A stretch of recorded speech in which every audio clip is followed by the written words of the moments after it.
มีผู้ชำนาญบทบัญญัติคนหนึ่งยืนขึ้นลองเจิงพระองค์ถามว่าอาจารย์ข้าพเจ้าจะต้องยากอย่างพ่องถึงจะได้ชีวิตนิรันดร์พระองค์ตอบเขาว่าในบทบัญญัติของโมเสสมีคำเขียนไว้จะได้พ่องท่านอ่านแล้วเข้าใจอย่างใดเขาตอบพระองค์ว่าจงฮักองค์พระผู้เป็นเจ้า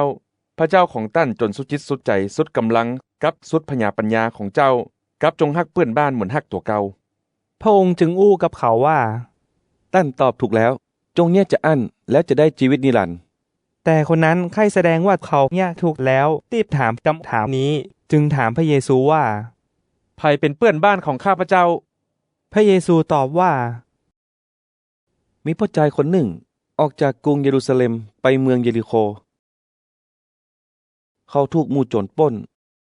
โจรนั้นได้ลู่เอาเสื้อผ้าของเขาบุบตีเขาและลากเขาไว้ที่หั่นจนเกือบจะตายพอดีปุโรหิตคนหนึ่งเตียวไปทางนั้นหันใส่คนนั้นก็เตียวเว้นไปแหมเพิกหนึ่ง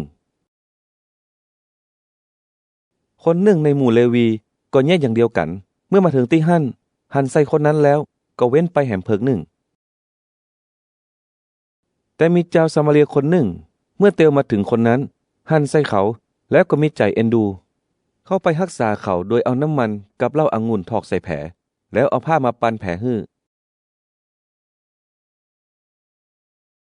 กับเอาเขาขึ้นคีลาของตัว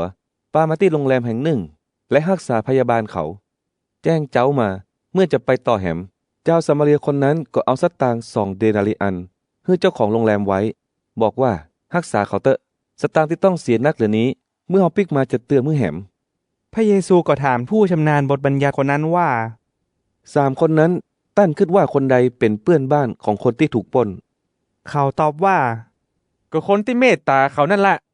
พระเยซูจึงบอกเขาว่าตั้นจงไปเนี่ยเหมือนจะอันเตอะ